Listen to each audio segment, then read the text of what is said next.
You are listening to Come As You Are, the podcast. My name is Tyler, and I am joined by my two friends, Amanda and Stephanie. We are a trio of coaches on a mission to ignite a collective movement where authenticity, self-discovery, and purposeful living take center stage. Each episode, we go live in the Kaya way. Kaya is an open invitation to show up authentically and vulnerably. It's a safe space to allow ourselves to be worthy and enough right now. And it's a celebration of our individuality and diversity. So welcome to the show. We're happy that you're here, and we invite you to join us in today's conversation. Hello. Here we are, another Monday. Mm-hmm. Lucky us. I can't believe it's another Monday. I feel like we say this every week, but it really was last night. I was like, oh, it's Monday tomorrow. Again, here we go, another week. It's very I'm time blind right now. I just don't have any sort of actual awareness of what day it is, what year it is, what month it is, what hour are we currently in. I'm just very time blind at the moment, which is not a bad place to be. But also, until you're late for an appointment. yeah. Yeah. Or you miss an important date or something like that, and you're like, oh shit. Yeah. Yeah. Yeah, for me, I similar in a way is that I don't necessarily know.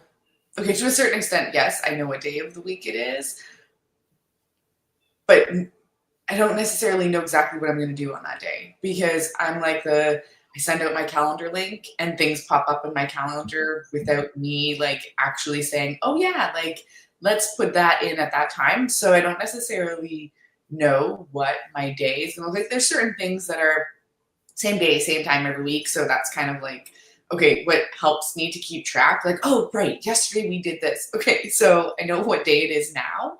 But I open my calendar and oh, okay, so this is what we're doing today. That is not my cup of tea.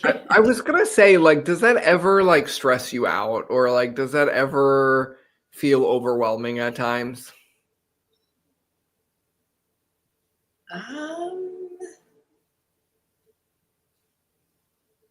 No, but you're making me.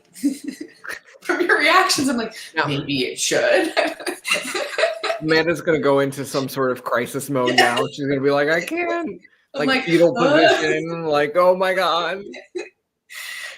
Actually for me, it's less stressful because I deal with so many people in so many different time zones. I find it super stressful to be or even sometimes I'm oh, I'm available this day, this time. And then the person on the other end is in a different time zone. And so they're trying to convert the time zone, and then they convert it wrong by accident, or then by the time they see my response, they're past the dates that I've already provided. You know what I mean? So I just find it so much easier to here's the calendar, just schedule. Yeah. And of course, on my end, if I just had an open calendar, but with these calendar apps, you can put in here's my availability. You can customize the things on the back end. So yeah, no, I'm okay with it. It actually is less overwhelming because it gives me less you know what I'm saying? That's a fair point. It's giving your people the power. It's giving you're here, you go, you decide the time, and I'll just show up. That's actually kind of refreshing, because I've been doing some one-on-one consulting and things like that here recently, and trying to schedule, as Amanda was just saying, oh, what time works for you? Well, I'm available at this time on these days, and then they don't respond for 3 days later, and then the day has passed, and then you're I get that. That's what I've been going through here recently, is a little bit of that calendar chaos of oh, when are we actually meeting up? And it's And it's hard too, because like I work with entrepreneurs and we're busy. Like we're busy. And so like it's very like it's like we always have like a narrow, like I have like an hour here.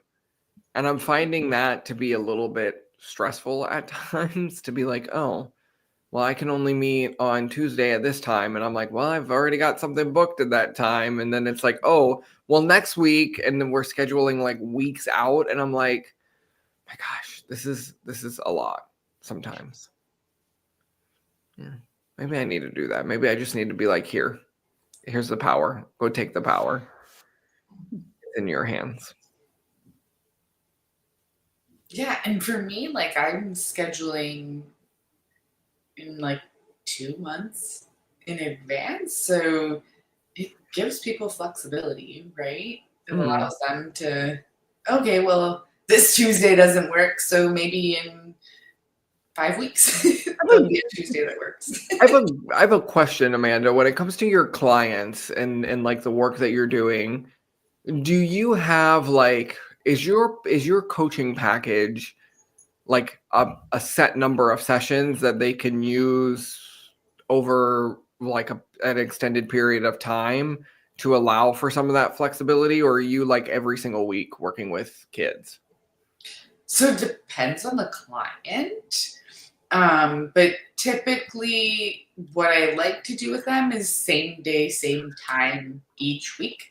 So we know what's coming up and we don't need to be like, oh, I missed scheduling with you this week, or, but of course life happens and sometimes we need to make adjustments. So there's, different things, or there's, some clients who have a super busy schedule as well. So that flexibility of, okay, one day here, one day there. But I just find it's the easiest when we know same day, same time, this is when we show up, Yeah.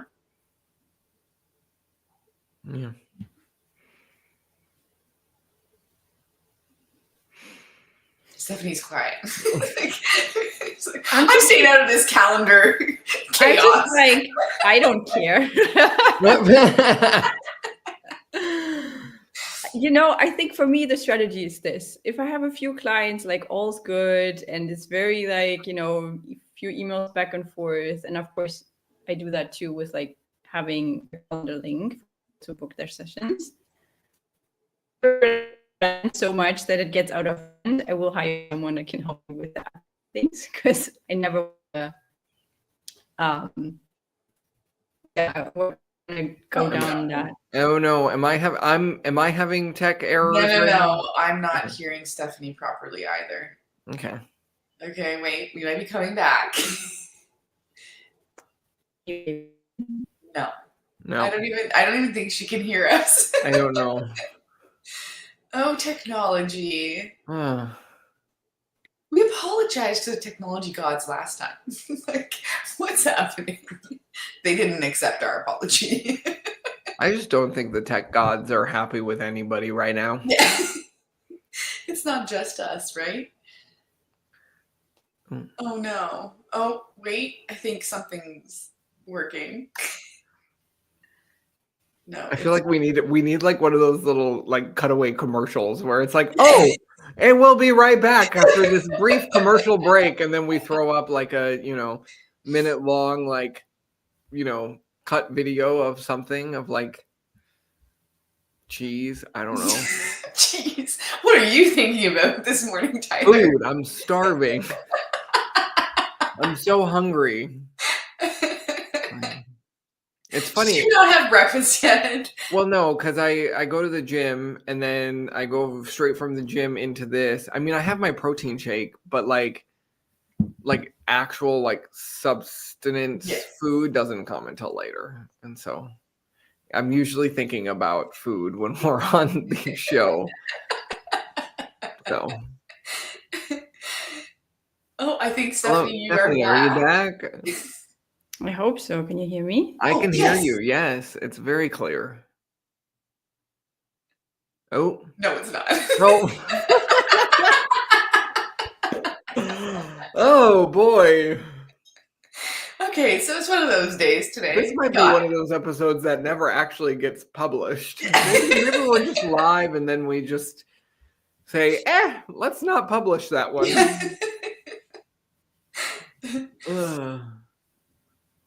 Okay, try again. Okay, can you hear me? Yes. Yes. Let's see how long this one lasts.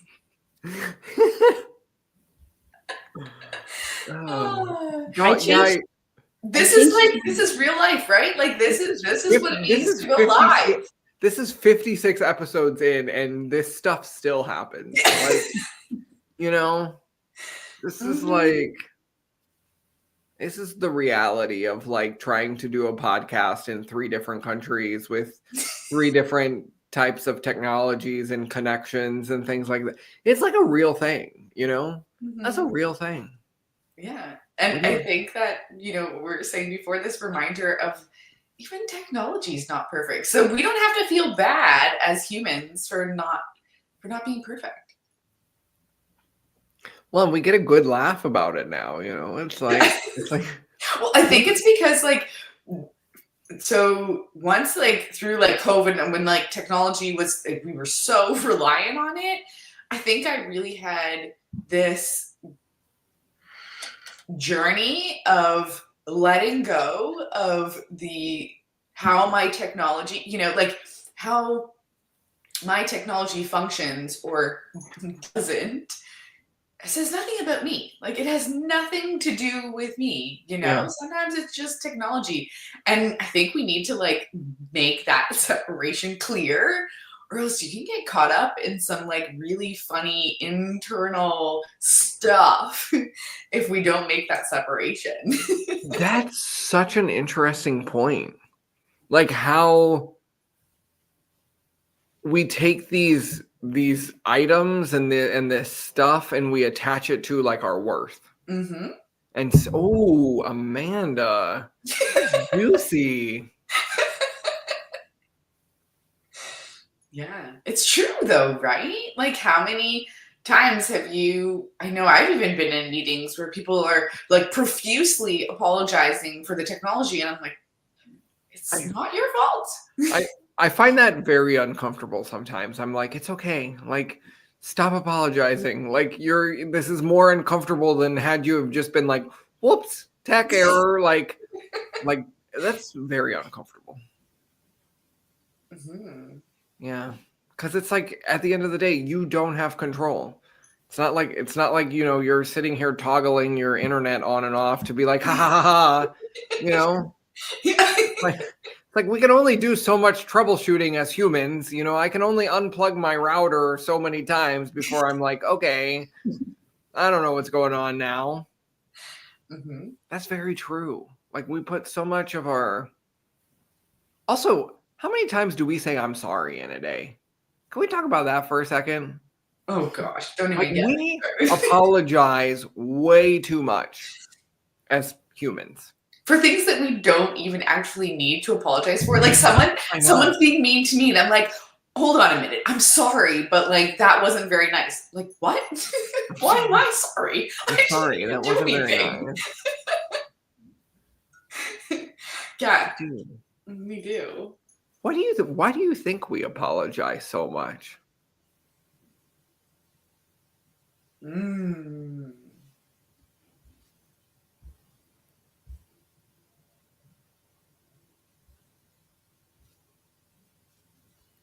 Gosh, that's a good question. Can I just double check if you're still here? Okay. I think I cannot say anything because as soon as I talk, my internet goes wild. Stephanie is like, you're good for now. So say all the things you want to say really fast. I heard you the whole time as you were talking about cheese and whatnot. So I heard all of that. So don't start dishing about me when there's issues. I will hear it. And then it's just like, so I changed to my mobile data now, and it still was so laggy. And I'm like, what the heck? Okay. No, I'm yeah, it seems trying okay to. now. It's fine now because I'm trying also to take I'm now. using my hotspot too because for whatever reason, like the actual Wi-Fi is not. Maybe we're having a global Wi-Fi problem. Maybe I this don't is think that's happening. ever gonna be a thing. 'Cause No. I'm also on my hotspot right now for my phone using like mobile data, and I'm like, this is better Mm. than what I was getting with my Wi-Fi. No, I think for me it's just because I'm on Wi-Fi. Usually I'm on cable, but since I changed locations, kind of where I sit, the cable doesn't reach here. I just Mm. have to buy another one. So next week I will have a new cable, and then I will be on cable, and then things will be good again. I will be hardwired in. Yeah. So coming back to the question, why do we say Yeah. sorry so often? I think it's just, I don't know, cultural, wanting to fit in, wanting to belong, not being an outcast. So we feel like, people pleasing, and then we just say sorry a gazillion times a day. That's my theory. What's yours? I would agree. And I think sometimes, at least for me, I actually don't even realize that I'm saying it. Mm-hmm. Not all the time. Not all the time. Like when it's like a genuine apology, okay, I feel that at the core, right? Like, I'm sorry, like I messed up, I'm owning it. But when it's just like, I don't know, you're like, I'm walking in the mall and somebody bumps into me and I'm like, oh, sorry. What?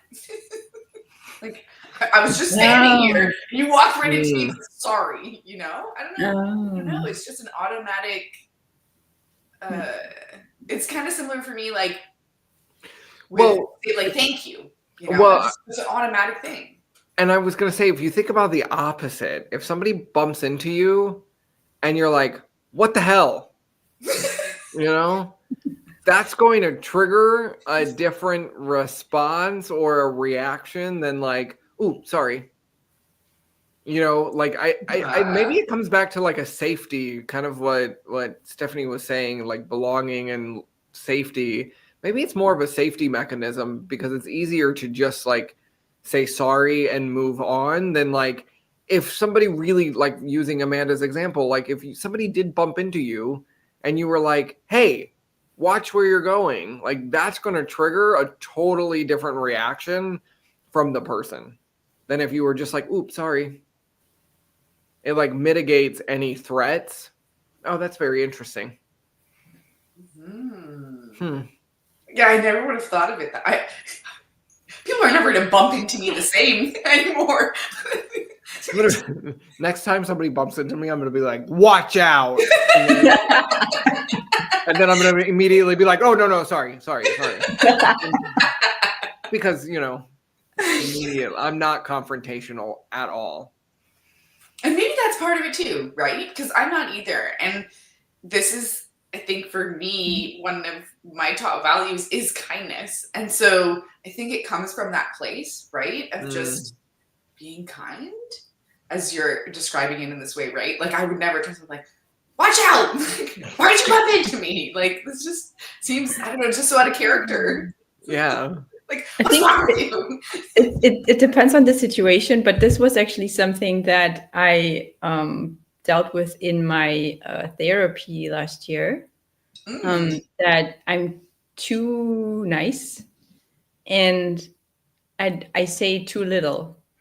And so I don't set enough boundaries, and that can get you in a lot of trouble too. So that's why I had to learn to not do that anymore, to just, be more straightforward, be more frank, and kind of stand my ground sometimes. And practicing that is really uncomfortable. And now I really do pick my fights. Like I don't do that. Like sometimes I feel the injustice of someone else. Like let's say someone really does bump into me and it's their fault because they were on their phone and not looking straight ahead. But I'm noticing that I'm in my kind of like not so great energy that day. I might not say something, but when I feel like, oh yeah, I could say something here, then sometimes even when already 2 or 3 seconds have passed, I still like I turn around and I'm like, hey, don't you have like eyes or whatever, like, or say something snippy, like, I don't know, if you wouldn't have looked at your phone, maybe you would, still see that there's a world around you or whatever. But I still have to practice that. It's not so easy. I had a situation earlier, for example. So I was walking with my dog, and then there was this biker, like a woman on a bike coming towards us. And I don't know, for whatever reason, she wanted to pass on the left side, just like that's how it works, right? Mhm. But it wasn't a street or anything. It was like nothing, basically. So there was no rules of that you're supposed to stay on your right or whatever. But she like was so insistent in passing us on her left, like my left, her right.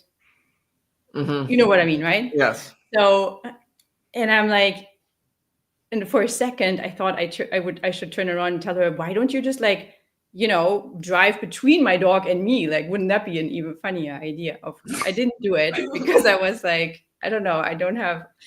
In a very weird, agitated mood since yesterday. I don't know why. So I thought maybe I shouldn't be passive aggressive to her. But I thought to myself, like, why did you like? What was the reason? Like, what's wrong with you, basically? So those kinds of situations are always great to practice. But again, I pick my battles now. So yeah, I just noticed that I got in a lot of trouble because I was too kind, like I was too giving, too not setting my boundaries. So I went the other way. So now I would say that I haven't gotten a lot better in not apologizing when there's no reason for it. And of course, it's a journey. Like it's a practice. Because there are times when apologies and we're talking about bumping into people, but I think that there's like so many different kinds of apologies, right? And when we're apologizing maybe for something where we hurt someone, we did something, and we're like reflecting on it, we're like, ooh, maybe, I would have, in hindsight, would have reacted differently or wished I had responded differently or whatever, right? Or I didn't, your intention wasn't to hurt, but that's how it landed for the other person. Like, that's different than someone bumping into you.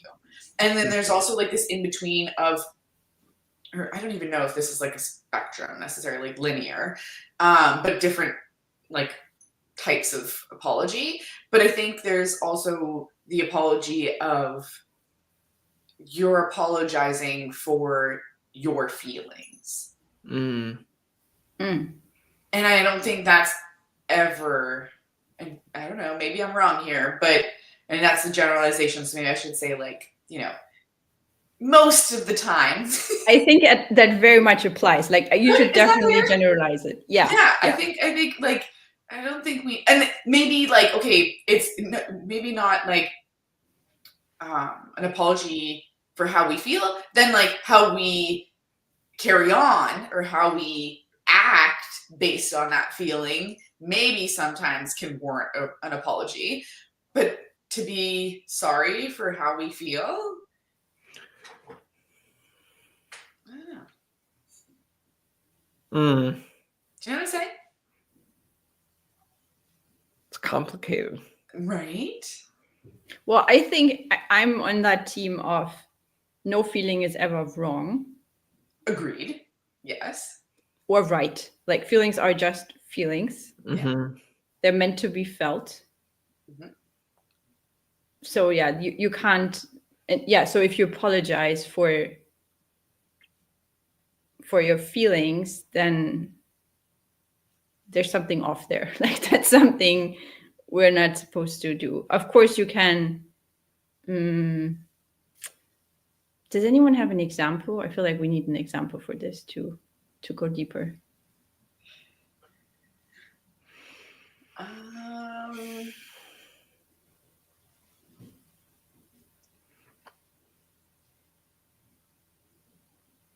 Oh, that's good. So let's say I have something. So I don't know if I shared this here before on the podcast or off the podcast. I don't know. But a couple of weeks or months ago, I went to the post office with my dog, and it was super crowded. So I had to stand kind of in the door because it was so full, like the whole shop was full.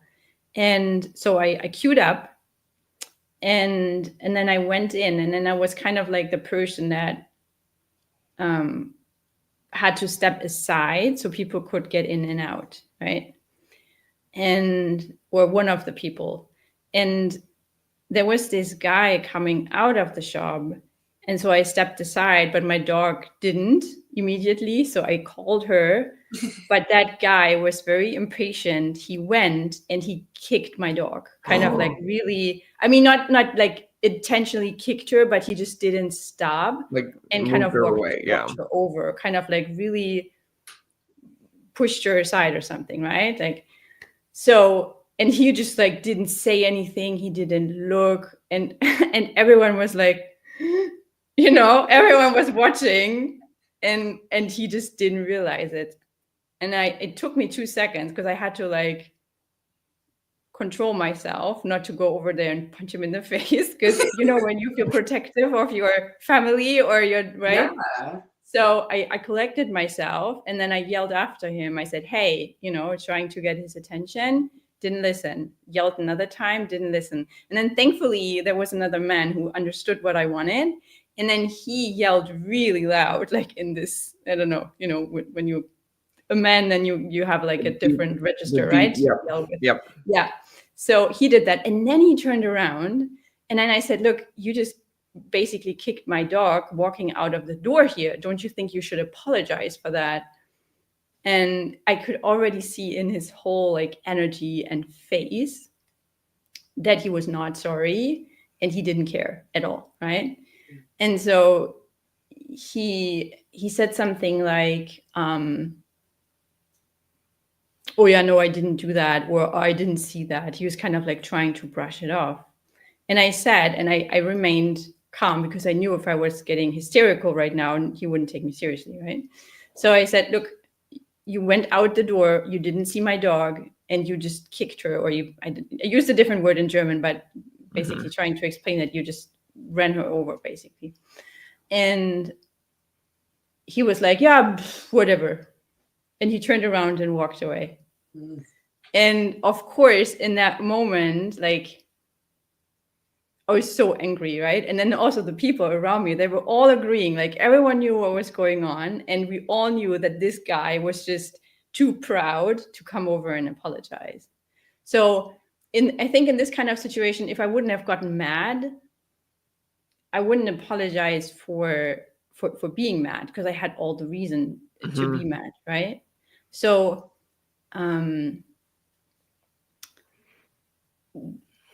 don't know if that's a good example to use for what the point we want to make here, but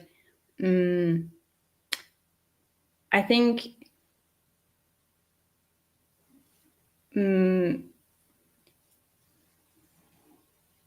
like no matter how I acted, my feelings, they were still there. And no matter what feelings came up for me, I have every right to feel all of those feelings. And even if I would have acted on my anger, there's no reason for me to apologize. Even if I would have like run after him and yelled at him, that's totally fair. It's justified to the situation. What if you punched him in the face? Well, that's obviously a crime, right? Like, but there's a difference, right? There's a difference, and I think that's where we're saying, like, for not apologizing, like all feelings are valid, so it doesn't seem right to apologize for a feeling. Yes, but it's how do we act on, right? Like you can yell in his face, but you could also punch him in the face, like you were tempted.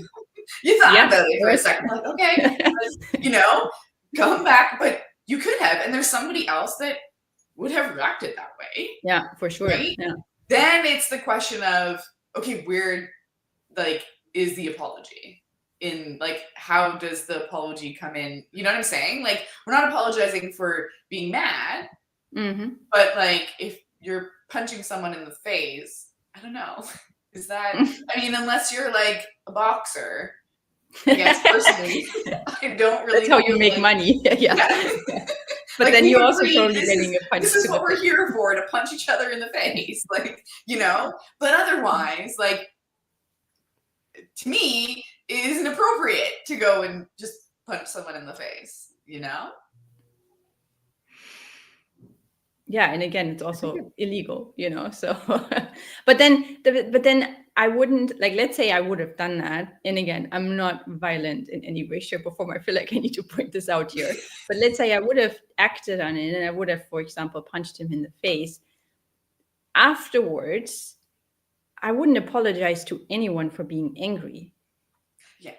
I would apologize for punching someone, you know, like I would own up to the crime I committed, but I wouldn't say, "Oh, I'm sorry for being angry." This is actually interesting because this is maybe where anger management and, you know, how to deal with our emotions comes in, because often I think by denying our emotions, we only hurt ourselves, but sometimes we hurt other people with that.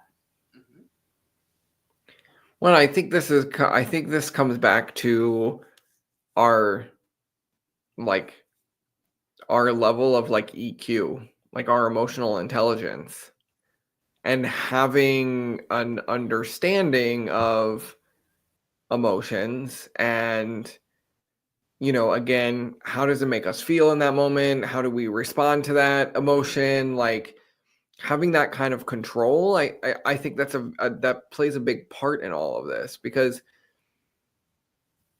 like it's the awareness factor of like that guy didn't even have the awareness that he did something wrong, you know?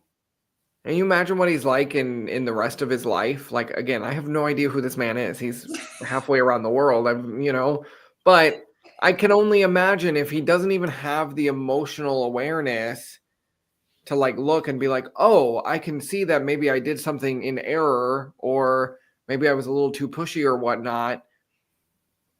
I mean, it takes a strong-willed person to not react, you know, to not get to that level of like anger management where it's like, oh, you need help. Like you need to go talk to somebody because you don't know how to process how you're actually feeling and express that properly. And I think, yeah, we're humans. We're going to have outbursts. We're going to have moments. We're going to have meltdowns and things like that. But it doesn't have to get physical. It doesn't have to, it doesn't have to cross that line of, okay, I've now hurt somebody physically. And also, I think it also, like, there's also that level of like, you can also hurt somebody verbally too. And there's, and this is what makes it very complicated. And this is why, like, this is like not something that we're going to solve during this episode in terms of like how to handle this. But I think it's a good conversation to have around like, when do we need to apologize and when is it justified versus when is it not?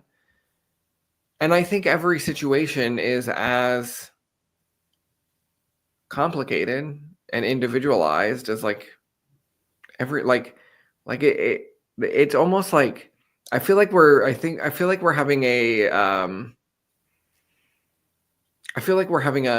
discussion on ethics right now, and like ethics is very like subjective, and that's what makes it really, to me, fascinating and cool and interesting.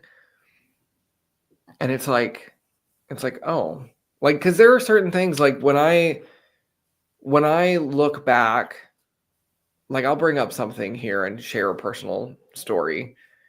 Last year I had a friendship falling out, and when I look back at the incident that finally crumbled the friendship and what ended up being like, okay, this was the end. When I look back on the situation, I feel like my friend was in the wrong. She feels like I was in the wrong. And neither one of us can get on the same page. And neither one of us can get to that space of like, well, I feel justified for my feelings. You feel justified for your feelings. And now it's really messy because she wants me to apologize, but I'm not going to apologize. And I want her to apologize, and she's not going to apologize. And like, And like, so maybe, you know, then it's like, okay, well, maybe it's better off that we're not in this messy middle and complicated space. And maybe it's better that we've just distanced ourselves because it's just healthier that way.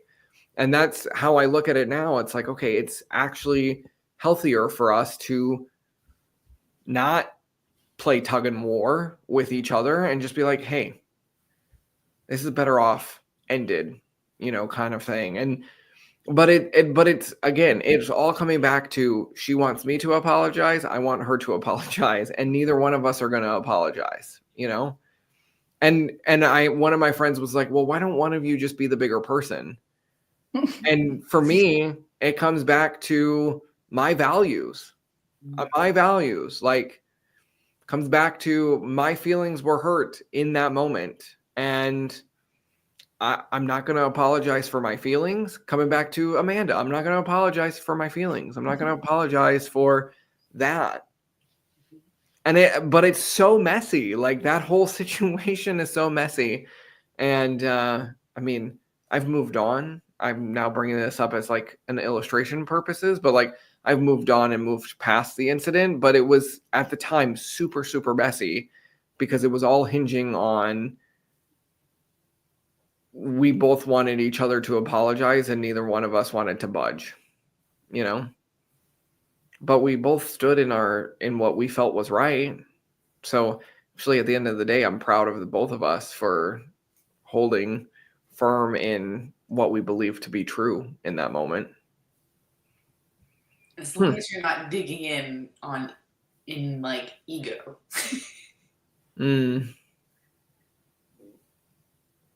Because that's a big question, I think, in those situations, right? And I think the kicking the dog is kind of one of those, right? Like, well, I think it's not an either or, because you can be hurt by something that someone did or said to you, and then the question I think for yourself is, are you willing to forgive that person?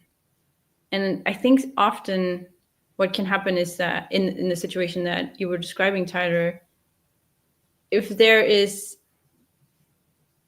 you somehow maybe subconsciously don't want to forgive that person, you can use this kind of like falling out as a good excuse to get out of the relationship. It was just not meant to be. I'm not putting words in your mouth here. I'm just like trying to figure out like, it doesn't, I think I get what you're saying, Amanda, that, you know, if you just really are too caught up that you need the other person to do something, like you're so attached to like, no, you need to apologize first and I'm so right here. That's obviously very egotistic.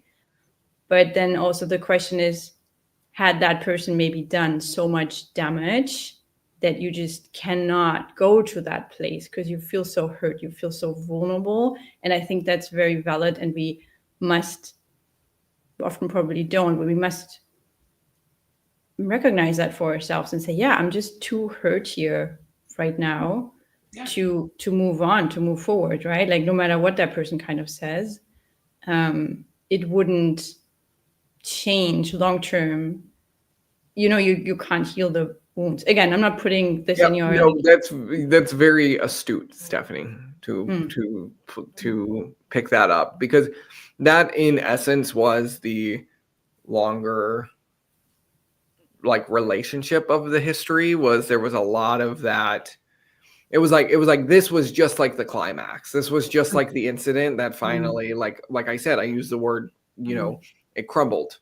It was like it was mounting up, and then it just all crumbled. And I think we were both actually secretly waiting for something like that to happen, to just be like, okay, maybe it is better off this way. Maybe it is, but you know, maybe it wasn't working out even before this. And, you know, we tried to force something that just wasn't ever actually meant to be long-term.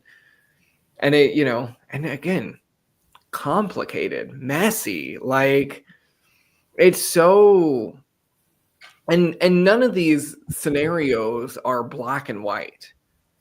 None of these scenarios are like, this is right, this is wrong, you know, she was right, he was right, you know, like there's none of there's none of that. Like it's so abstract, and it's very like,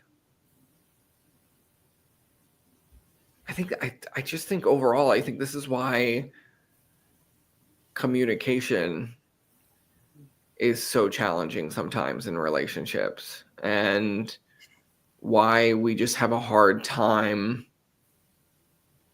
as people interacting with each other, because we just like, because what I believe to be true is not what you believe to be true, and then right then and there, that's already creating some sort of divide, some sort of trigger, some sort of like spark. And that was actually what happened with my friend. Was we had previous conversations around friendship, and like what was my viewpoint of friendship versus what was her viewpoint of friendship, and we were very opposite ends of the spectrum in terms of like how I saw friendship versus how she saw friendship, and it was never going to mirror each other. It was always, you know, there was such a pull and a divide, and I think at the end of the day, that's what caused all of it. But like, yeah,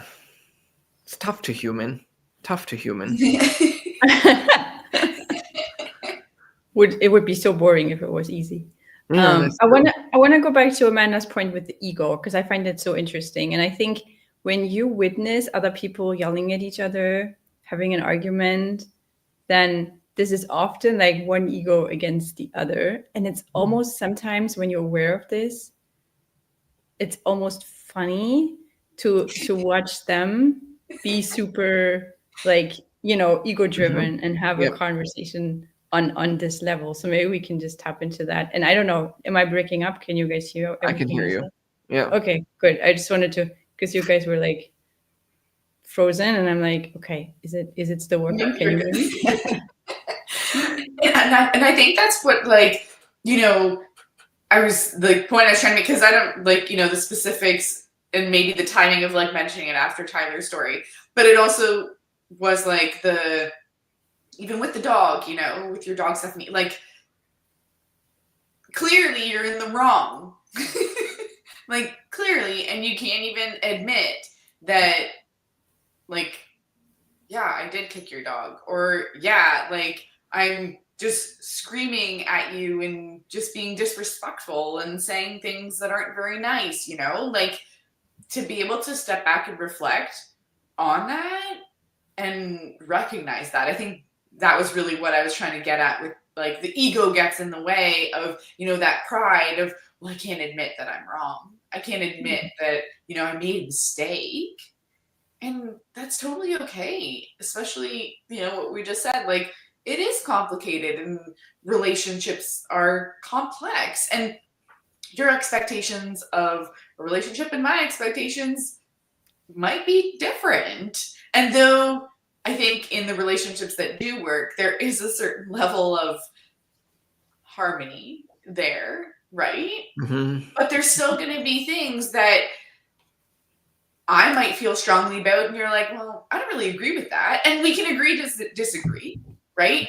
But if I'm so like in this place of ego, that can be difficult. Like I think coming to relationships from a place of pure ego, and of course it's going to show up, like our ego shows up, you know, at the most sometimes like unexpected, or, you know, just not the best times, but it's there. And so if we can recognize that, that's one thing, having the awareness like, oh, hello ego. But if we're so unaware, we're so oblivious to it, that's where I think that's really challenging in a relationship. So I have a question for you too. What you just said with, just being able to reflect on things. And sometimes it doesn't come in the moment. Sometimes, at least I work like that a lot. Actually, I think 100% of the time. I can't do anything in the situation. If anything, I just freeze. And then I need some time for myself to like understand what happened and work through my feelings. And then I have like an understanding, oh, this is where it went wrong, or this is where I overstepped the boundary, or where someone overstepped my boundaries, or whatever. So I always need time to process, and then I can come with like a clear head, calming down the ego or whatnot.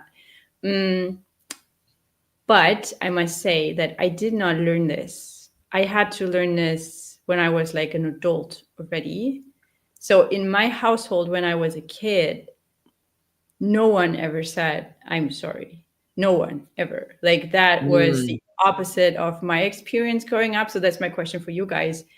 Did that happen in your household when you were growing up? Like, did you learn that by experience, or was that taught to you, or was it something you had to learn the hard way as an adult? Oh, good question.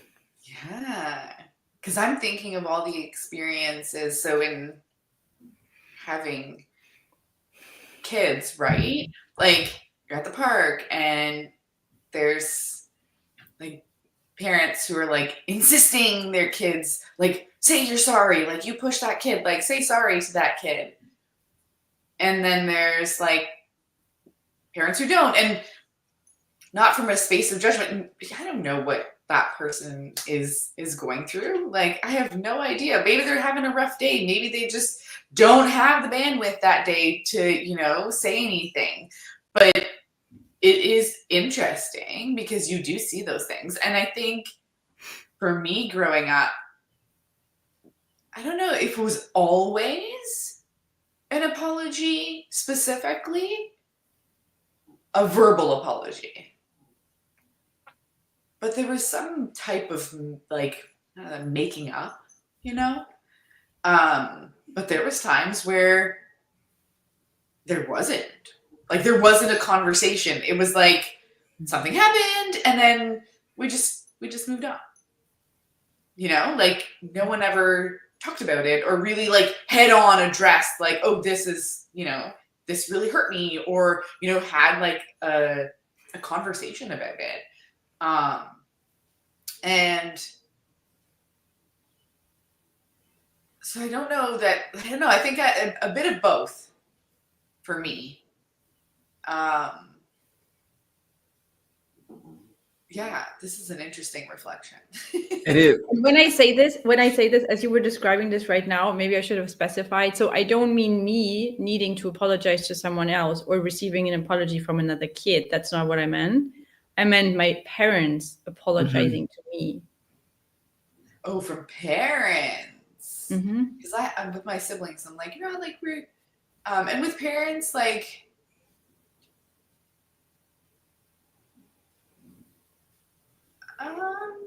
I don't think so. Yeah, I would say all the time. No, because that's something like for me now as a mom that I'm really conscious of when I feel like I'm like, ooh, that was not my proudest mommy moment. Like I'm really intentional with going back and being like, I'm sorry for how I acted there. Like I was whatever. And we have like a conversation about the situation. And I'm really, really intentional and really mindful of that.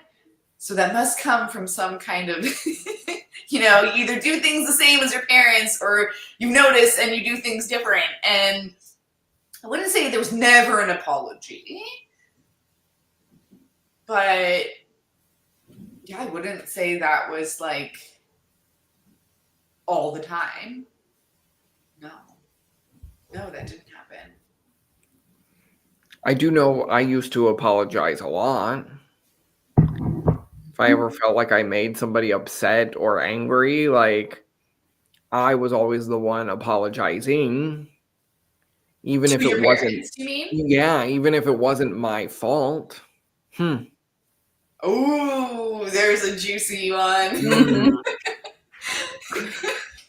That's a therapy unpacker. That's okay, therapist. Let's sit down and have a conversation. That's a writer downer for your next therapy session. That's a writer downer because, I remember like being little and apologizing, like thinking that I started a fight or, because my parents were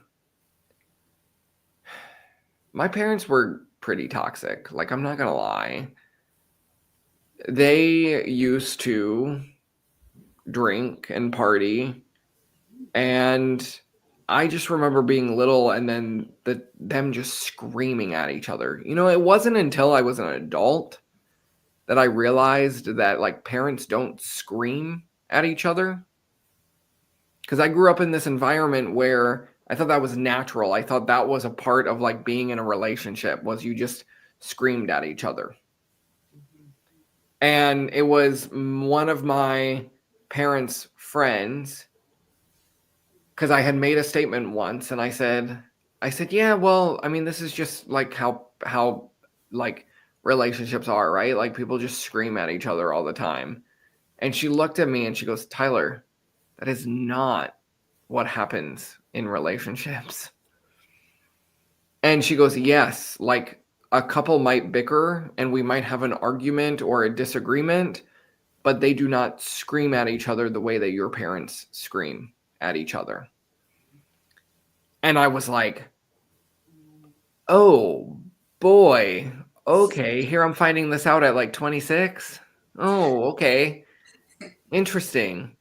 And I mean, it completely like, because I remember being little and trying to stop their fights and trying to, you know, do whatever I could to like make it better, and like somehow finding ways to be like, oh, it's my fault. Like it's my fault, you know, or whatever. And I would just be like, I'm sorry, like, please stop, please, you know, like whatever. Whew. Wow, this is a therapy processor. Like, okay, Jasmine, I'm coming for you. My therapist, I'm coming for you. Because like, that was a big part of my childhood, was like trying to ease my parents' tension and bickering and arguing and screaming, and that was a pretty constant thing. Like that was like multiple times a month. It wasn't just like a one-off. It was like constantly. You know, they would drink, and then that drink would spark anger, and then they would blow up at each other. And then, yeah, God, that's really toxic now, like processing this out loud, like how much of like an emotional roller coaster that is, because then the next day they would be lovey-dovey. Ooh. And they'd be like kissy and like, oh, and then it would be screaming. And so it was very like volatile.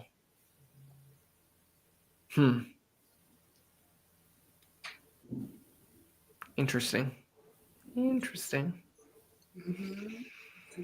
And so interesting that you weren't being modeled this, like, and I think this isn't just you, right? Yeah. I mean, so many kids have this experience, and especially in relationships where there's like divorce, where kids believe, oh, it was my fault, especially if the parents divorced when maybe not like super young, because then kind of like you're saying, this people just scream at each other. When you're that little, maybe you don't really know the difference, right? Like if you were 2 and your parents divorced, like you don't know different. Like that's just what you know, right? Similarly to this, like, well, we just scream at each other. And I think it's interesting though that we as kids take this on as like, this is my fault. And even that like you weren't modeled this apology, but somehow that's what you defaulted to. And I'm sure you're not alone in that, right? Or this like wanting to fix our parents, wanting to, you know, that like,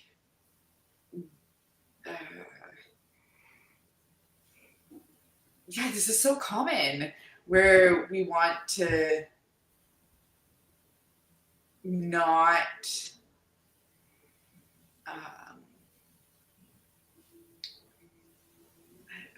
I don't know, like I would say fix our parents. Do you know what I mean? That's not the right, what I'm trying to say exactly, but it's the words that are coming to mind right now. But you guys know what I'm talking about. This like You know that? Well, we need them to be okay so that they can take care of us, right? But So then we take that on.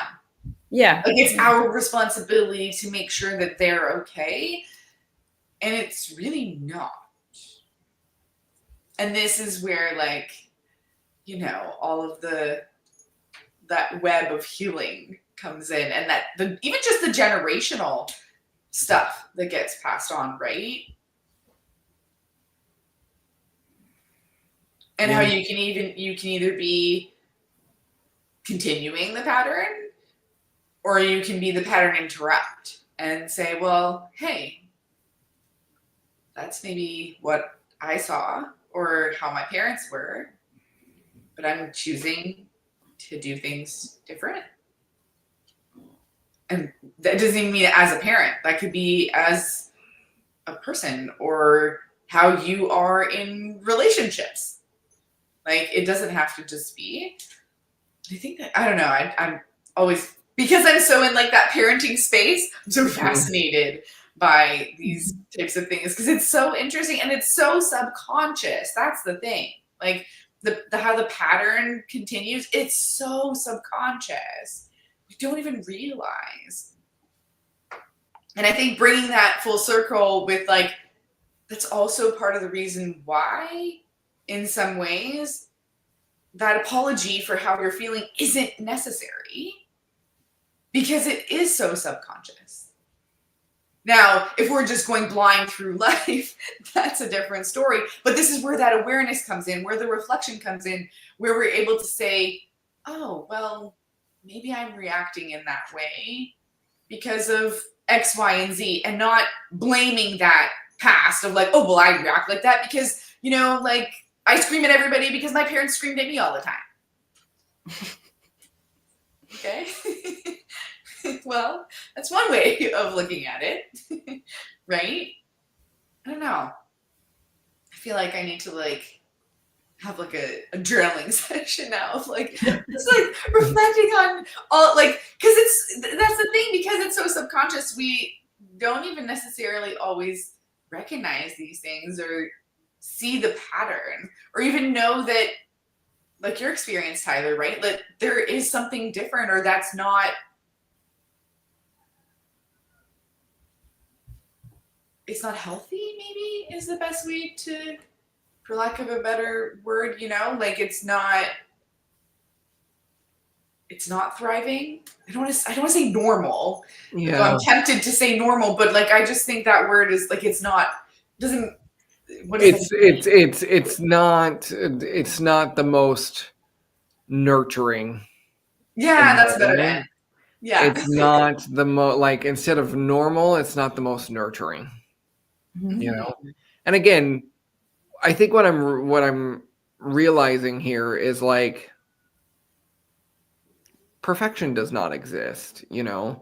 Yeah. Like you're never going to be a perfect person. You're never going to be the perfect parent. You're never going to be the perfect friend. You're never going to be, you know, like that just does not exist. But we have to have the awareness and that EQ to be able to like be in touch with our emotions, be in touch with our reactions and how we responded, and are we okay with that, and do we, you know, do we feel good with our decisions, and at the end of the day, like, you know, you just got to be happy with yourself. Like if you're making the best judgment calls going through life, you know, that feel aligned and feel good to you, you're doing the best that you can, you know? And that's why I'm always like, if you don't like something, fix it, you know? You know, like going back to Amanda's point, like just because your parents screamed at you doesn't mean you have to go around screaming at everybody else. Like you can make a different choice. You know, say, hey, this is not how I want to react, even though this is how I was brought up and how I was raised. Like, I don't want to go through my life like this. I'm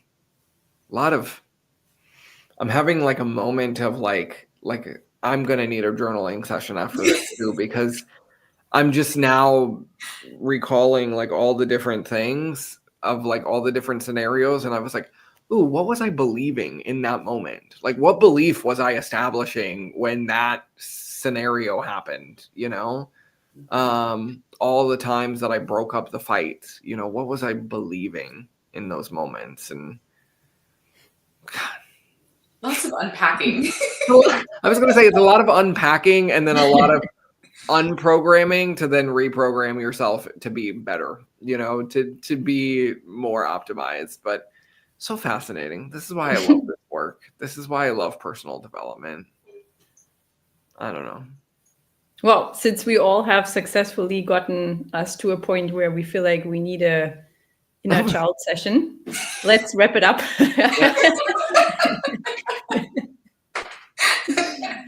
I think we're all sitting here. Okay, I need to reflect now. Wait, hold on. What did I think about the world when I was 5 years old? Something's off. But it is important, right?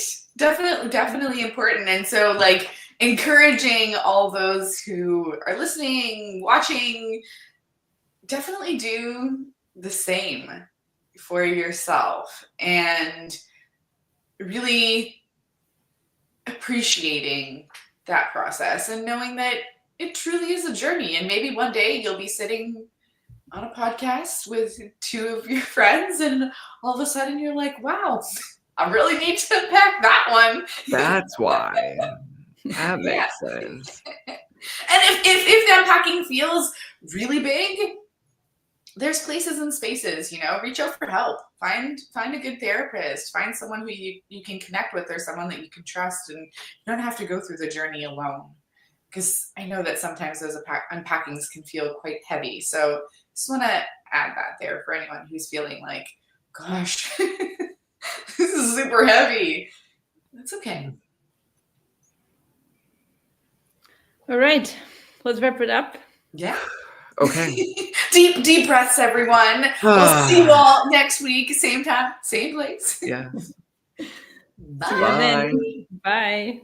Thank you for listening to Come As You Are, the podcast. You can follow the show on Instagram at Kaya the Podcast and on YouTube and Facebook by searching Kaya the Podcast. If you haven't already done so, please help us keep the conversations going by subscribing, rating, reviewing, and sharing this podcast. And be sure to join us next time for another deep conversation.